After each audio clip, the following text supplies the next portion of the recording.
This video is sponsored by Surfshark. Kathleen Kennedy's days as the head honcho of Lucasfilm are numbered. Having failed so miserably to expand the Star Wars brand with the sequel trilogy, she has been sidelined, while Jon Favreau effectively has taken over the running of Star Wars.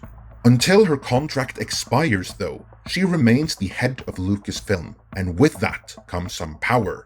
In this video, we will see how Kathleen Kennedy apparently has been using that power to ensure that she will still be able to force her agenda upon Lucasfilm and Star Wars with it, even after her current contract expires, and how she may be planning on using another property to achieve it. Before we get into any of that though, there is another point that must be made. As we'll get back to, Disney, the owner of both Lucasfilm and Star Wars, are restructuring their operations because they're hemorrhaging money. Other corporations, however, like the big IT corporations, are doing better than ever because you're online more and you're leaving your digital footprints all over the place. That's your data, which reveals who you are and your preferences on just about anything, and it's being collected and sold to third parties at your expense. You need to protect your data, and the best way to do that is by using a VPN, such as the one delivered by this video's sponsor, Surfshark. A VPN, or a virtual private network, is a privacy protection tool which guarantees instant online safety. Surfshark encrypts all data sent via the internet, so that no one can obtain or steal your data, including usernames, passwords, and private messages. On top of that, Surfshark allows you to bypass geo-blocking restrictions by changing the country you access the internet from, which also gives you access to 15 different Netflix libraries by simply changing your virtual location.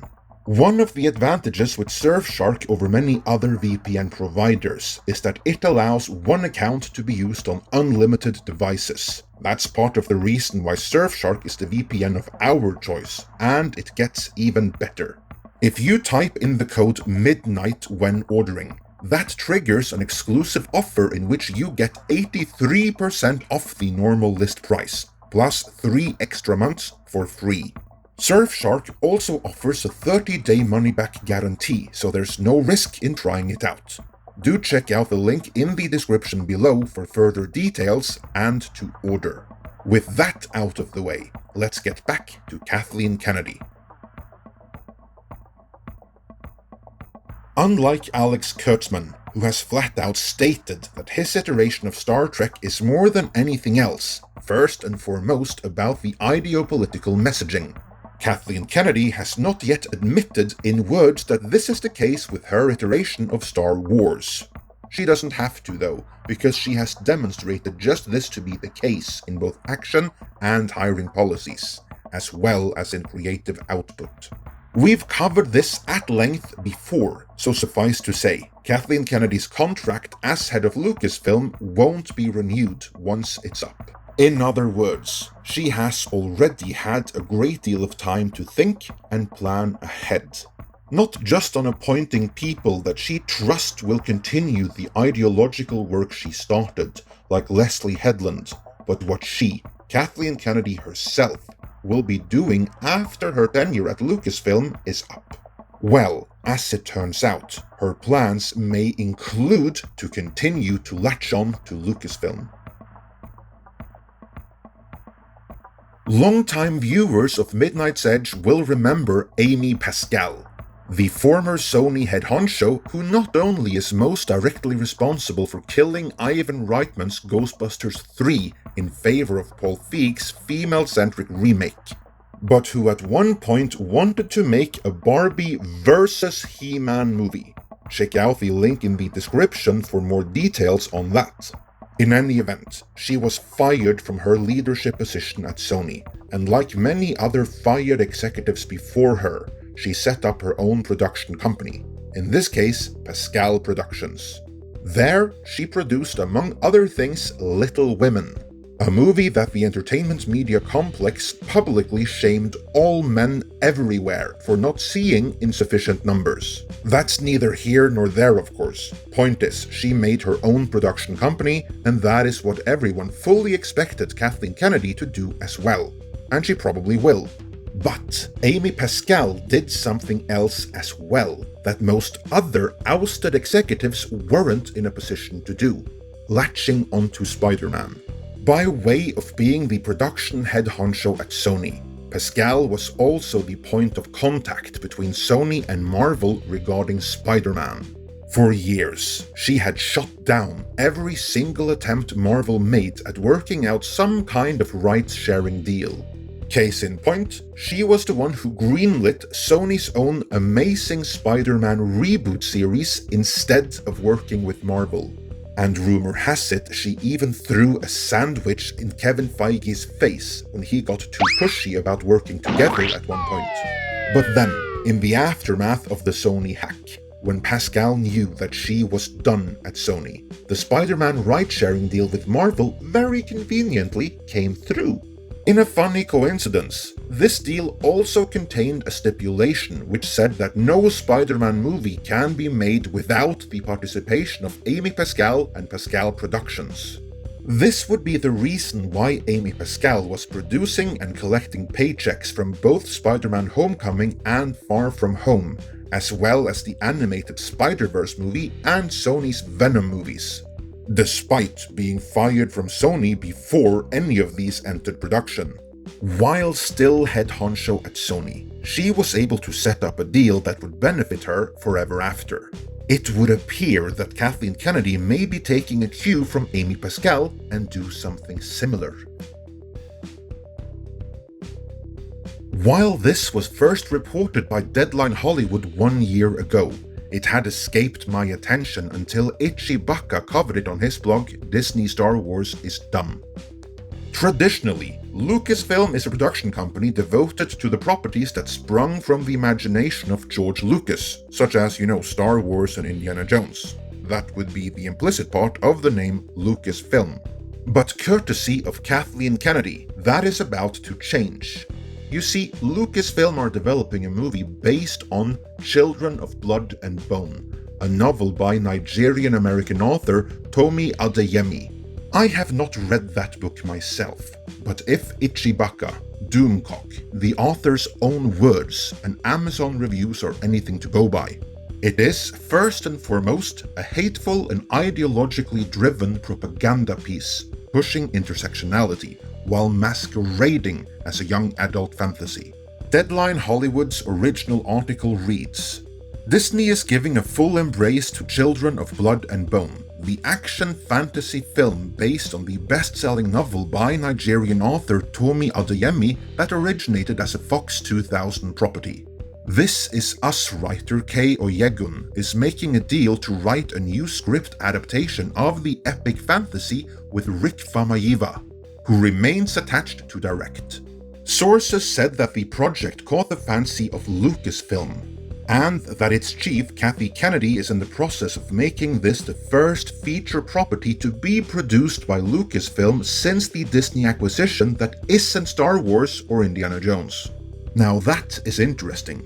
The article highlights that the project originated with Fox, but once she became aware of it, Kathleen Kennedy swooped in and brought it over to Lucasfilm. Why would she do that? Never mind what Lucas himself did after he had concluded the original trilogy and had capacity to spare. You'd think Lucasfilm today would have more than enough to do with the numerous Star Wars projects in development for Disney Plus alone. I mean, for comparison, you don't see Kevin Feige go and pick up random young adult novels in order to develop those under the wing of Marvel Studios. Yet, that is exactly what Kathleen Kennedy did here, so again, why would she do that? Well, one possibility springs to mind. You see, Kathleen Kennedy already had such a deal in place for Indiana Jones. Just like no Spider-Man movie can be made without Amy Pascal, no Indiana Jones movie can be made without Kathleen Kennedy.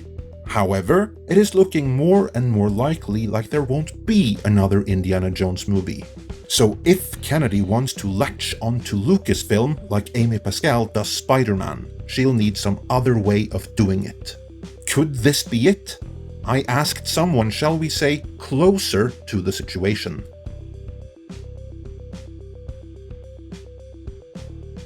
As per usual, I must warn that what I am about to relay to you must be considered as rumor. Those I have heard this from cannot go on record, and may even have the information secondhand themselves, so none of this can be independently verified. As such, you must take this with a dose of recommended daily sodium intake and treat as a rumor. It was reaffirmed to me by a source that reportedly has access to the information that Kathleen Kennedy never cared about either Star Wars or Lucasfilm beyond what they could do for her career and how they could be exploited as political tools to further the agenda she is fully on board with. As such, she did not take being sidelined from Star Wars well, and she continues to force as much agenda as she's able to muster into proceedings, while she still has the power and ability to do so. But she knows she is running out of time, which apparently is why she hijacked Children of Blood and Bone and locked herself in as producer on it. I'm told that while she's been sidelined from both The Mandalorian and other Star Wars projects, she's been working and lobbying hard to get that off the ground. If Disney were to agree to proceed with it, then Kathleen Kennedy would be contractually locked in as a producer, Amy Pascal style. From Kennedy's point of view, this would enable her to further her agenda on film for many more years to come, while she would still be getting fat paychecks from Disney and Lucasfilm in the process. She would no longer be the head of Lucasfilm, but she'd still be in the building, thereby being able to exert some level of influence over her own Lucasfilm hires, if nothing else. And from what I'm told, her hires, all ideologues like herself, are more loyal to Kennedy and her political cause than any vision of George Lucas.